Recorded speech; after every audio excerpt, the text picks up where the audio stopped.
Experience ಇದು. ಇವತ್ತೇ first time ಈ ಕಡೆ ಬರ್ತಾ ಇರೋದು, ದೇವನಹಳ್ಳಿ ಚಿಕ್ಕಬಳ್ಳಾಪುರ ಸೈಡ್ ಬರ್ತಾ ಇರೋದು.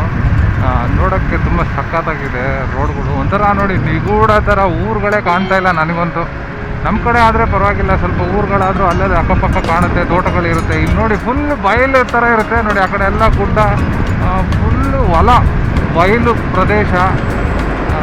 ಯಾವ ಊರು ಇಲ್ಲ, ಯಾರೋ ಒಬ್ಬೊಬ್ರು ಓಡಾಡ್ತಾ ಇರ್ತಾರೆ ನೋಡಿ ಹೆಂಗಿದೆ ಏರಿಯಾ ಎಲ್ಲ.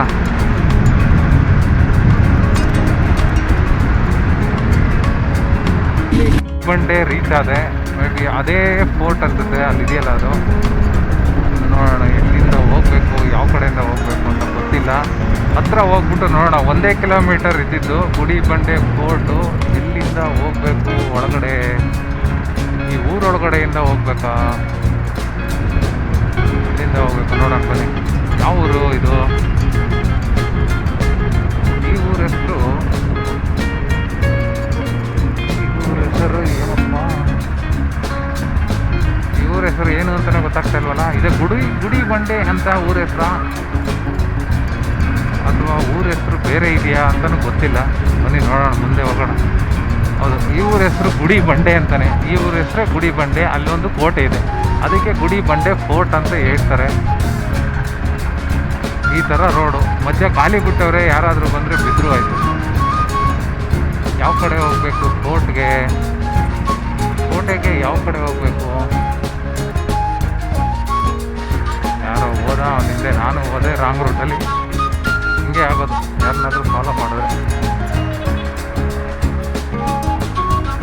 ಯಾರನ್ನಾದರೂ ಕೇಳೋಣ ಯಾವ ಕಡೆ ಹೋಗಬೇಕು ಅಂತ. ಹೇಳ್ತೀನಿ ಬನ್ನಿ.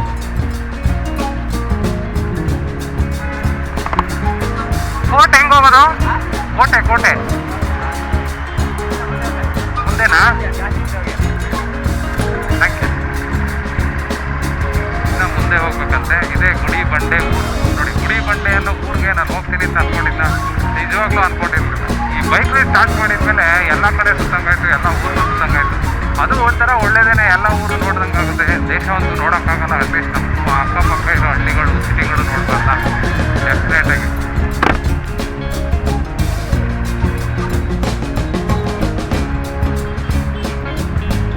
ಫೋರ್ಟ್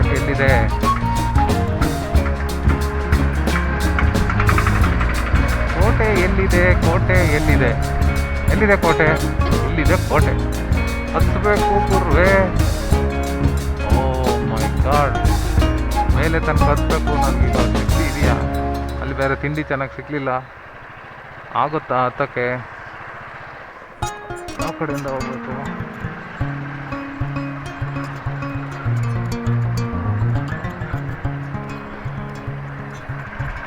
ಫೋರ್ಟ್ ಇನ್ನೂ ಮುಂದೆ ಹೋಗ್ಬೇಕಾ ಅಂತ. ಯಾವುದು ಜಾಗ ಕಾಣ್ತಾ ಇಲ್ಲ ನೋಡಿ. ಅದನ್ನೇ ಅಲ್ಲಿ ಟಾಪ್ಗೆ ಹೋಗ್ಬೇಕಂದ್ರೆ ಹತ್ಕೊಂಡೇ ಹೋಗ್ಬೇಕನ್ಸುತ್ತೆ. ನೋಡೋಣ ಸಾಧ್ಯ ಆಗುತ್ತಾ ಹಂಗೆ ಅಂತ. ಫೋರ್ಟ್ಗೆ ಎಂಟ್ರೆನ್ಸ್ ನೋಡಿ ಯಾವ ಜಾಗದಲ್ಲಿದೆ ರೋಡ್ ನೋಡಿ ಹಿಂಗಿದೆ. ಈ ರೋಡಲ್ಲಿ ಹೋಗ್ಬೇಕಂತೆ ಫೋರ್ಟ್ ಎಂಟ್ರೆನ್ಸ್ಗೆ. ಏನು ಇಲ್ಲಿ ಯಾರಾದರೂ ಬರ್ತಾರ ಇಲ್ಲಪ್ಪ? ಯಾರೂ ಕಾಣ್ತಾನೆ ಇಲ್ಲ, ನಾನು ಒಬ್ಬನೇನಾ?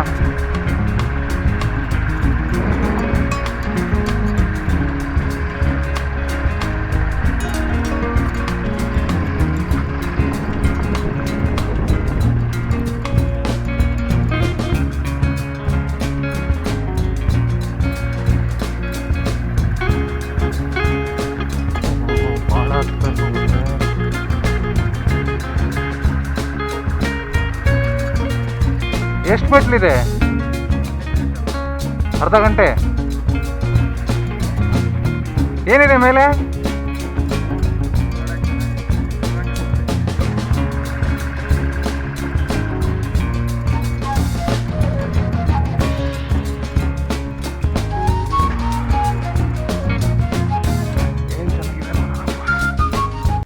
ಬೈಕ್ ಪಾರ್ಕ್ ಮಾಡಿ ನಾನು ಕೋಟೆನ ಹತ್ತಕ್ಕೆ ಸ್ಟಾರ್ಟ್ ಮಾಡಿದೆ. ಇಲ್ಲಿ ಒಂದು 300ರಿಂದ 400 ಮೆಟ್ಲುಗಳಿದೆ ಅಂತೆ. ಅದಾದಮೇಲೆ ಇದರಲ್ಲಿ ನಡ್ಕೊಂಡು ಹೋಗೋಕ್ಕೆ ಸುಮಾರು ಮುಕ್ಕಾಲು ಗಂಟೆಯಿಂದ 1 ಗಂಟೆ ಬೇಕು ನೋಡಿ. ಇಲ್ಲಿಂದ ಅಲ್ಲಿ ಕಾಣುತ್ತೆ ಆ ತುದಿಗೆ ಹೋಗಬೇಕು. ಸುಮಾರು 2 ಕಿಲೋಮೀಟ್ರ್ ಆಗ್ಬೋದು, 2ರಿಂದ 2.5 ಕಿಲೋಮೀಟರು ನೋಡಿ ನಡ್ಕೊಂಡು ಹೋಗೋಣ. ಇದು ನೋಡಿ ಇದು ಹೆಂಗೆ ಅಂದರೆ ನಮ್ಮ ಶಿವಗಂಗೆಗೆ ಹೋಗುವಾಗ ಯಾವ ಥರ ಫೀಲ್ ಆಗುತ್ತೋ ಅದೇ ಥರ ಇದೆ. ಬಟ್ ಶಿವಗಂಗೆ ಇರೋದು ತುಂಬ ಅಂದರೆ ಕಡಿದಿಗಿದೆ. ಇದು ಸ್ವಲ್ಪ ಫ್ಲ್ಯಾಟ್ ಆಗಿದೆ, ಅಂದ್ರೂ ಸುಸ್ತಾಗ್ತಾ ಇದೆ ನನಗೆ. ಯಾಕೆಂದರೆ ನಾನು ಹೋಗಿದ್ದು 10 ಗಂಟೆ ಟೈಮಲ್ಲಿ, ಆಲ್ರೆಡಿ 10-10:30 ಆಗಿತ್ತು. ಬಿಸಿಲು ಸ್ವಲ್ಪ ಸ್ಟಾರ್ಟ್ ಆಗ್ತಾಯಿತ್ತು, ಹಾಗಾಗಿ ಕಷ್ಟ ಆಗ್ತಾಯಿತ್ತು. ಆದ್ರೂ ನಾನು ರೈಡ್ ಬಂದಿದ್ದೆ, ಒಂದು ಟ್ರೆಕ್ಕಿಂಗ್ ಮಾಡೋಣ, ನಡ್ಕೊಂಡು ಹೋಗೋಣ ಅಂತ ಹೇಳ್ಬಿಟ್ಟು ಸ್ಟಾರ್ಟ್ ಮಾಡಿದೆ. ಇಲ್ಲಿ ತುಂಬ ಜನ ಹೋಗಿದ್ದಾರೆ, ತುಂಬ ಕಡಿಮೆ ಜನ ಇದ್ದರು ನಾನು ಹೋಗಿದ್ದಾಗ. ತುಂಬ ಕಡಿಮೆ ಜನ, ಅದರಲ್ಲಿ ಒಂದು 5-6 ಬೈಕ್ ಇತ್ತು ಅಷ್ಟೇ ಕೆಳಗಡೆ. ನೋಡಿ ಈ ಥರ ಮಧ್ಯೆ ನಿಮಗೆ ರೆಸ್ಟ್ ಮಾಡೋದಕ್ಕೂ ಅಲ್ಲಿ ಕೆಲವೊಂದು ಚಿಕ್ಕ ಚಿಕ್ಕ ಮಂಟಪಗಳು ಸಿಗುತ್ತೆ. ಅದಾದಮೇಲೆ ಮತ್ತೆ ನಿಮಗೆ ಅದೇ ಥರ ದಾರಿ ಸ್ಟಾರ್ಟ್ ಆಗುತ್ತೆ. ತುಂಬ ಚಿಕ್ಕ ದಾರಿ, ದೊಡ್ಡದಾಗಿ ಮೆಟ್ಲುಗಳೇನಿಲ್ಲ, ತುಂಬ ಚಿಕ್ಕ ದಾರಿ. ಕೆಲವೊಂದು ಕಡೆ ಫ್ಲ್ಯಾಟ್ ಇರೋದು ಸಿಗುತ್ತೆ. ಅಂದರೆ ಟ್ರೆಕ್ ಮಾಡೋದಕ್ಕೆ ಒಳ್ಳೆ ಪ್ಲೇಸು. ನೀವು ಒಂದೊಂದು ಸ್ಟೇಜ್ ಹತ್ತಿದಂಗೆ ಅಲ್ಲಿಂದ ನೀವು ಆ ವ್ಯೂನ ನೋಡ್ಬೋದು. ನೋಡಿ ಇಲ್ಲಿಂದ ವ್ಯೂ ಕಾಣುತ್ತೆ ಆ ಕೋಟೆದು. ನೋಡಿ ಅಲ್ಲಿಗೆ ಹೋಗ್ಬೇಕು, ಅದೇನೇ ತುದಿ ಆ್ಯಕ್ಚುಲಿ ಟಾಪ್ ಬಂದ್ಬಿಟ್ಟು. ಅಲ್ಲಿಗೆ ಹೋಗ್ಬೇಕಂದ್ರೆ ಇನ್ನೂ ತುಂಬ ದೂರ ನಡಿಬೇಕು. ನನಗಂತೂ ಸಖತ್ತು ಸುಸ್ತಾಗ್ತಾಯಿತ್ತು. ಕೆಲವೊಂದು ಕಡೆ ನೋಡಿ ಈ ಥರ ಫ್ಲ್ಯಾಟ್ ದಾರಿ ಕೂಡ ಇದೆ ಇಲ್ಲಿ. ಈ ಜಾಗ ಇರೋದು ನಮ್ಮ ಚಿಕ್ಕಬಳ್ಳಾಪುರ ಹತ್ರ, ಬೆಂಗಳೂರಿಂದ ನಿಮಗೆ ಸುಮಾರು 70 ಕಿಲೋಮೀಟ್ರ್ ಆಗ್ಬೋದು. ಅಲ್ಲಿ ಇರುವಂಥದ್ದು ಗುಡಿಬಂಡೆ ಅಂತ ಒಂದು ಊರಿದೆ. ಆ ಊರ ಹತ್ರನೇ ಈ ಒಂದು ಕೋಟೆ ಇರೋದು. ಈ ಕೋಟೆ ಸುಮಾರು ಕ್ರಿಸ್ತಶಕ ಒಂದು 17ನೇ ಶತಮಾನದಲ್ಲಿ ಕಟ್ಟಿರೋದಂತೆ. ಬೈರೇಗೌಡ ಅನ್ನೋರು ಕಟ್ಟಿದ್ದಂತೆ. ಇದು ಶಿವಗಂಗೆಗೆ ಹೋಲುತ್ತೆ ಅಂತ. ನೋಡಿ ಈ ಥರ ಇಲ್ಲೊಂದು ಚಿಕ್ಕದು ಮಂಟಪ ಸಿಕ್ತು. ಈ ಥರ ನಿಮಗೆ ಟ್ರೆಕ್ ಮಾಡೋದಕ್ಕೆ ತುಂಬ ಸಖತ್ತಾಗಿರುತ್ತೆ. ಒನ್ ಡೇ ಯಾವುದಾದ್ರೂ ಟ್ರಿಪ್ಪು ಪ್ಲ್ಯಾನ್ ಮಾಡಿದ್ರೆ ನೀವು ಈ ಕಡೆ ಜಾಗಕ್ಕೆ ಮಾಡ್ಬೋದು. ಇದೊಂದು ಸಖತ್ತಾಗಿರೋ ಜಾಗ. ಬೆಳಿಗ್ಗೆನೇ ಬಂದರೆ ತುಂಬ ಸಖತ್ತಾಗಿರುತ್ತೆ, ಯಾಕೆಂದರೆ ಬೆಳಿಗ್ಗೆ ವೆದರು, ಆ ವ್ಯೂ ಎಲ್ಲ ತುಂಬ ಚೆನ್ನಾಗಿರುತ್ತೆ. ನಾನು ಬರೋ ಅಷ್ಟರಲ್ಲಿ ಆಲ್ರೆಡಿ 10:30-11 ಗಂಟೆ ಆಗಿದ್ದರಿಂದ ಹೇಗಿರುತ್ತೆ ನೋಡೋಣ, ಮೇಲೆ ಹೋಗೋಣ. ನಾನು ಒಬ್ಬನೇ ಹೋಗಿದ್ದೆ. ಬಟ್ ಕೆಲವೊಂದು ಜಾಗದಲ್ಲಿ ನಿಮ್ಗೆ ಏನನ್ಸುತ್ತೆ ಅಂದರೆ ಅಲ್ಲಿ ಯಾರೂ ಇರೋಲ್ಲ. ಅಂದರೆ ತುಂಬ ನೋಡಿ, 2 ಬಂಡೆಗಳು ಮಧ್ಯ ನೀವು ಅದನ್ನು ದಾಟ್ಕೊಂಡು ನಡ್ಕೊಂಡು ಹೋಗ್ಬೇಕು. ನೀವು ಬಗ್ಗಿಬಿಟ್ಟು ನಡ್ಕೊಂಡು ಹೋಗಬೇಕು. ನೋಡಿ ಈ ಥರ ಎಲ್ಲ ಜಾಗ ಇದೆ. ಅಂದರೆ ಚೆನ್ನಾಗಿದೆ, ಅಂದರೆ ಟ್ರೆಕ್ ಮಾಡೋದಕ್ಕೆ ತುಂಬ ಚೆನ್ನಾಗಿರುವಂಥ ಜಾಗ ಈ ಜಾಗ. ಬಟ್ ಒಬ್ಬೊಬ್ಬರೇ ಹೋದರೆ ಒಂದೊಂದ್ಸರಿ ಭಯ ಆಗುತ್ತೆ, ಯಾಕೆಂದರೆ ಯಾರೂ ಬರ್ತಾ ಇರೋಲ್ಲ. ಅಂದರೆ ಅದಾದಮೇಲೆ ಇಲ್ಲಿ ಗಿಡಗಳು ಅದೆಲ್ಲ ತುಂಬ ಇದೆ. ಯಾಕೆಂದರೆ ತುಂಬ ಜನ ಬರಲ್ಲ ಅನ್ಸುತ್ತೆ, ಹಂಗಾಗಿ ತುಂಬ ಇದೆ ಅಲ್ಲಿ. ಒಂದೊಂದ್ಸರಿ ನಿಮಗೆ ಭಯ ಕೂಡ ಆಗುತ್ತೆ. ನನಗೂ ಹೋಗ್ತಾ ಇದ್ದೆ, ಒಬ್ಬನೇ ಒಂದೊಂದು ಕಡೆ ಯಾರೂ ಕಾಣ್ತಾ ಇರಲಿಲ್ಲ. ನೋಡಿ ಇಲ್ಲೆಲ್ಲ ಕೆಲವೊಂದು ನಮ್ಮ ಇತಿಹಾಸ ಇರುವಂಥ ಜಾಗಗಳಿದೆ.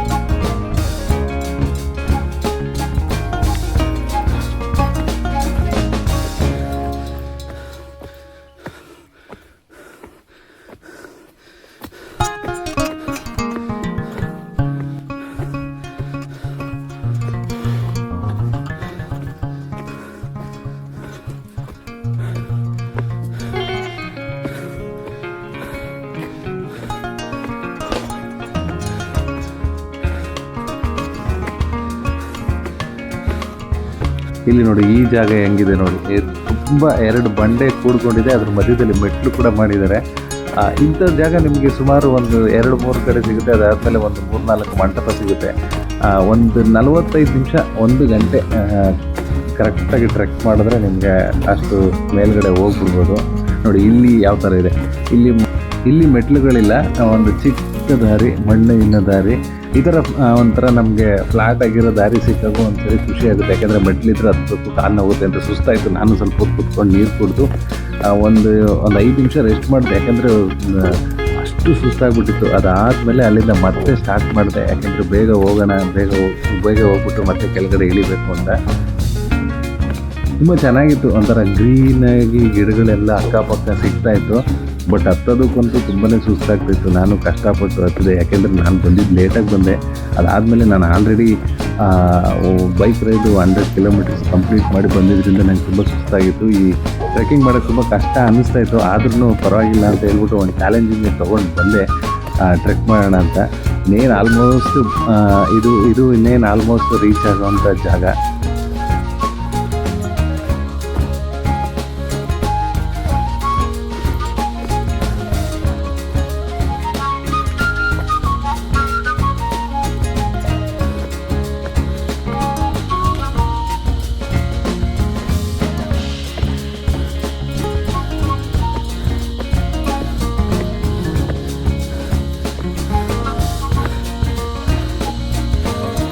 ಫೈನಲಿ ರೀಚ್ ಆಗಿದೆ. ನನಗೂ ಕಷ್ಟಪಟ್ಟು ಆಲ್ಮೋಸ್ಟ್ ಒಂದು 80% ಹತ್ಬಿಟ್ಟು ಬಂದಿದ್ದೀನಿ ಮೇಲ್ಗಡೆ. ಇನ್ನೇನು ನನಗೆ ಕೋಟೆ ಕಾಣ್ತಾ ಇದೆ ನೋಡಿ, ಇವಾಗ ಕಾಣುತ್ತೆ ನಮಗೆ ನಾನು ಹೋಗುವಂಥ ಜಾಗ. ಇಲ್ಲಿಂದ ಕೋಟೆ ಅಂದರೆ ಆ ಕಲ್ಲಿನಲ್ಲಿ ಕಟ್ಟಿರುವಂಥ ಕೋಟೆ ಇಲ್ಲಿಂದ ಸ್ಟಾರ್ಟ್ ಆಗುತ್ತೆ. ಮೇಲೆ ಶಿವನ ದೇವಸ್ಥಾನ ಇದೆ, ಅದು ಓಪನ್ ಇರುತ್ತೆ ಏನು ಗೊತ್ತಿಲ್ಲ. ಇಲ್ಲಿಂದ ನೋಡೋಣ, ನೋಡಿ ಇಲ್ಲಿಂದ ಸಖತ್ತಾಗಿದೆ ನೋಡಿ. ಇಲ್ಲಿ ಯಾರೋ ಏನೋ ಬರ್ದಿದ್ದಾರೆ ನೋಡಿ. ಇಲ್ಲಿಂದ ವ್ಯೂ ನೋಡಿದ್ರೆ ತುಂಬ ಸಖತ್ತಾಗಿರುತ್ತೆ. ಇಲ್ಲಿ ಸ್ವಲ್ಪ ಕಷ್ಟ ಆಯಿತು ನನಗೆ ಹತ್ತಕ್ಕೆ, ಯಾಕೆಂದರೆ ಆ ಮೆಟ್ಲೆಲ್ಲ ತುಂಬ ಕಡ್ದಿಗಿತ್ತು, ಅಂದರೆ ಸ್ಟ್ರೈಟಾಗಿ ಹತ್ಬೇಕಾಗಿತ್ತು. ಅಲ್ಲೇ ಆದರೆ ಚಿಕ್ಕ ಚಿಕ್ಕ ಮೆಟ್ಲು ಹತ್ಕೊಂಡ್ಬಂದೆ. ಇಲ್ಲಿಗೆ ಬಂದಮೇಲೆ ತುಂಬಾ ಸುಸ್ತಾಯಿತು. ಬಟ್ ಇಲ್ಲಿ ನೋಡಿ ಕೂತ್ಕೊಳ್ಳೋಕ್ಕೆ ತುಂಬ ದೊಡ್ಡ ಜಾಗ ಇದೆ, ಮಂಟಪ ಇದೆ.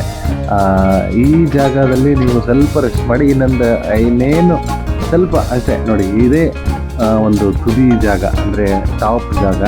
ಈ ಟಾಪಲ್ಲೇ ಶಿವನ ದೇವಸ್ಥಾನ ಇರೋದು. ಅಲ್ಲಿ ಕಾಣ್ತಾ ಇದೆಯಲ್ಲ, ಅದೇ ಶಿವನ ದೇವಸ್ಥಾನ. ಇಲ್ಲಿಂದ ವ್ಯೂ ನೋಡೋಕ್ಕೆ ತುಂಬ ಸಖತ್ತಾಗಿರುತ್ತೆ. ನೀವು ನೋಡಿ ಇಲ್ಲಿಂದ ಕೆಳಗಡೆ ಆ ಗುಡಿ ಬಂಡೆ ಅಕ್ಕಪಕ್ಕ ಹಳ್ಳಿಗಳನ್ನೆಲ್ಲ ನೋಡಿದ್ರೆ ನಿಮಗೆ ಯಾವ ಥರ ಕಾಣುತ್ತೆ ಅಂದರೆ ಚಿಕ್ಕ ಚಿಕ್ಕ ಮನೆಗಳು ನೋಡೋದಕ್ಕೆ ಮಾತ್ರ ತುಂಬಾ ಸಖತ್ತಾಗಿರುತ್ತೆ. ಆ ವ್ಯೂ ನೋಡಿ, ಅಕ್ಕಪಕ್ಕ ಗುಡ್ಡ, ಇಲ್ಲೆಲ್ಲ ತುಂಬ ಗುಡ್ಡಗಳಿದೆ, ಅಂದರೆ ಅವಳ ಬೆಟ್ಟ, ಆ ಥರ ಬೆಟ್ಟಗಳು ಸುಮಾರು ಬೆಟ್ಟಗಳಿದೆ. ಆ ಬೆಟ್ಟಗಳನ್ನೆಲ್ಲ ಈ ಒಂದು ಜಾಗದಿಂದ ನಿಂತ್ಕೊಂಡು ನೋಡ್ತಾ ಇದ್ರೆ ತುಂಬ ಸಖತ್ತಾಗಿ ಕಾಣ್ತಾ ಇರುತ್ತೆ. ಇವಾಗ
ತಣ್ಣಗಿದೆ ನೋಡಿ. ಕೆರೆ ತುಂಬ ನೀರಿದೆ. ಯಾವುದೋ ಊರು ನೋಡಿ, ಮರಗಳೆಲ್ಲ ಏನು ಸಕ್ಕತ್ತಾಗಿದೆ. ಆಹಾ, ಬೈಕ್ ರೈಡ್ ಮಾಡೋಕ್ಕೆ ಹಿಂಗೆ ಇರಬೇಕು, ಏನಂತೀರಾ? ನಿಜವಾಗ್ಲೂ ಸಕ್ಕತ್ತಾಗಿದೆ ಈ ಜಾಗ. ವಾವ್, ಏನು ಸಮ್ಮರ್ ಅಂತಲೇ ಅನ್ನಿಸ್ತಾ ಇಲ್ಲ ನನಗೆ ಬೈಕಲ್ಲಿ ಬಂದಿರೋದು. ಎಲ್ಲ ಬೈಕಲ್ಲಿ ಹೆಂಗಪ್ಪ ಹೋಗ್ತೀಯಾ, ಅಷ್ಟು ದೂರ ಹೆಂಗೆ ಹೋಗ್ತೀಯಾ, ಇವಾಗ ಬಿಸಿಲು, ಇವಾಗ ಹೋಗ್ಬಾರ್ದು, ಹಂಗೆ ಹಿಂಗೆ ಅಂತ ಹೇಳ್ತಾರೆ. ನನಗೆ ನೋಡಿದ್ರೆ ಏನೂ ಅನಿಸ್ತಾ ಇಲ್ಲ, ಡಿಫ್ರೆನ್ಸೇ ಅನಿಸ್ತಾ ಇಲ್ಲ. ಬೈಕ್ ರೈಡರ್ಗೆ ಎಲ್ಲರಿಗೂ ಹಂಗೆ ಅನಿಸುತ್ತೆ, ರೈಡ್ ಮಾಡೋರ್ಗೆ ಏನೂ ಅನಿಸಲ್ಲ. ಅದನ್ನು ನೋಡೋರಿಗೆ ಕೇಳೋರಿಗೆ ಮಾತ್ರ ಕಷ್ಟ ಅಂತ ಅನ್ನಿಸ್ತಾ ಇರುತ್ತೆ.